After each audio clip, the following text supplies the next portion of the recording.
Hello all, welcome back to Sreeramya vlogs. ఎలా ఉన్నారండి? అందరూ బాగున్నారా? నేను బాగున్నాను. మీరందరూ కూడా బాగుండాలని కోరుకుంటున్నాను. ఈరోజు నేను ఒక హెల్దీ డిష్ మీతో షేర్ చేసుకుందామని వీడియో చేస్తున్నానండి. ఇది రాజ్మా కర్రీ. రాజ్మా వల్ల ఎన్ని బెనిఫిట్స్ ఉన్నాయో మనకు అందరికీ తెలుసు కదండి. రాజ్మాలో మనకి ప్రోటీన్స్ ఎక్కువగా ఉంటుంది. అది వెయిట్ని మేనేజ్ చేస్తుంది. మళ్ళీ బోన్స్ స్ట్రాంగ్గా ఉంటుంది. అండ్ డైజెస్టివ్ సిస్టమ్ని ఇంప్రూవ్ చేస్తుంది. మనకి స్కిన్ బెనిఫిట్స్ ఎన్నో ఉంటాయి. కొలెస్ట్రాల్ రిస్క్ని తగ్గిస్తుంది.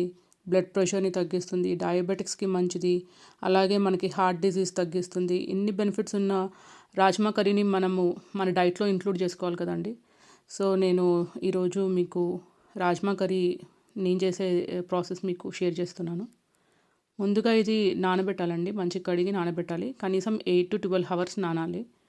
అది నానబెట్టిన తర్వాత నెక్స్ట్ డే ఇది కుక్కర్లోకి తీసేసుకుంటున్నాను. ఆ నీళ్ళు చేంజ్ చేసేసి అండ్ ఫ్రెష్ నీళ్ళు మనకి తగినంత నీళ్ళు పోసుకొని ఇది ఒక 6 to 8 విజిల్స్ కుక్కర్లో పెట్టేయాలండి. ఫస్ట్ ఇది బాయిల్ చేసుకోవడానికి కొంచెం ఉప్పు వేసాను. ఇంకా ఇది 6 to 8 విజిల్స్ పెట్టాలి.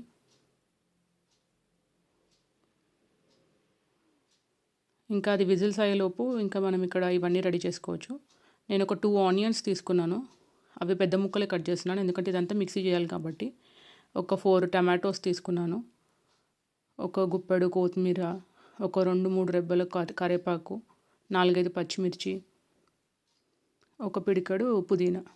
ఇవన్నీ కొంచెం పెద్ద పెద్దగానే కట్ చేసుకున్నాను, ఎందుకంటే అన్నీ మిక్సీలో చేసేదే కాబట్టి. ఇంకా మిక్సీ జార్ తీసేసుకొని దీంట్లో మనం కట్ చేసుకున్నవన్నీ దీంట్లో వేసేయడమండి. చాలా సింపుల్ డిష్. ఆనియన్స్, టమాటోస్, ఈ కొత్తిమీర, పుదీనా కూడా కొంచెం కొంచెం అన్ని దీంట్లో వేసి ఇదంతా ఒక స్మూత్ పేస్ట్ చేసుకోవాలి.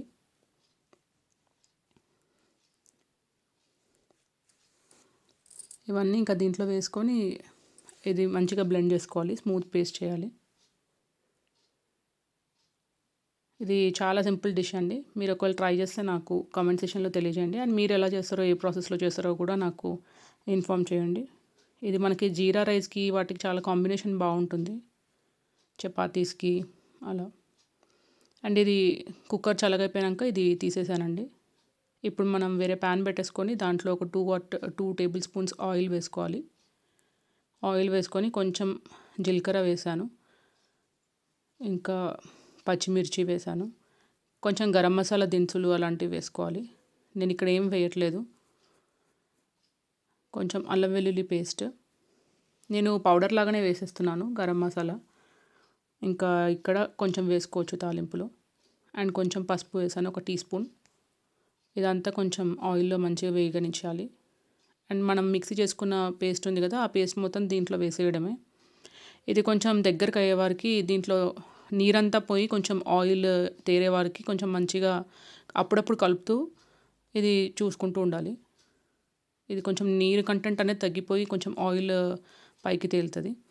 తర్వాత నేను ఒక 1.5 teaspoon కారం, ఒక 2 teaspoons ఉప్పు వేసాను. ధనియాల పొడి ఒక 1 teaspoon. ఇదంతా వేసి మళ్ళీ ఒకసారి మిక్స్ చేయాలి, మొత్తం ఈ ఉప్పు కారం అంతా కలిసేటట్టు. అండ్ ఈ రాజ్మా మనము వాటర్తో సహా వేసేసుకోవడమే, ఎందుకంటే మనం వాటర్లో ఉడకబెట్టాం కాబట్టి దాంట్లో మనకి చాలా ప్రోటీన్స్ అవన్నీ ఉంటాయి. సో వాటర్తో సహా దీంట్లో వేసేయడమే. వేసి ఇంకా మూత పెట్టేయాలి. అప్పుడప్పుడు చూసుకోవాలి, కలుపుతూ ఉండాలి.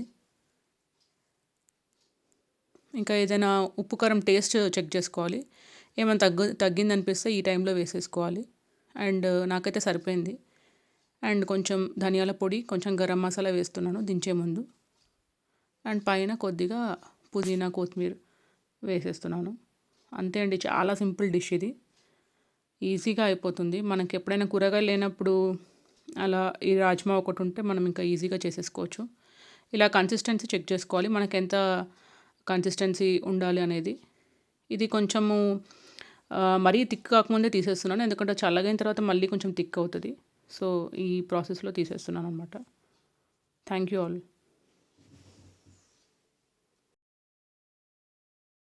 మీకు కనుక నా వీడియోస్ నచ్చితే ప్లీజ్ సబ్స్క్రైబ్, పక్కనే ఉన్న బెల్ ఐకాన్ క్లిక్ చేయండి. అండ్ నోటిఫికేషన్స్లో ఆల్ అని క్లిక్ చేస్తే నేను వీడియో పెట్టగానే మీకు వెంటనే నోటిఫికేషన్ వచ్చేస్తుంది.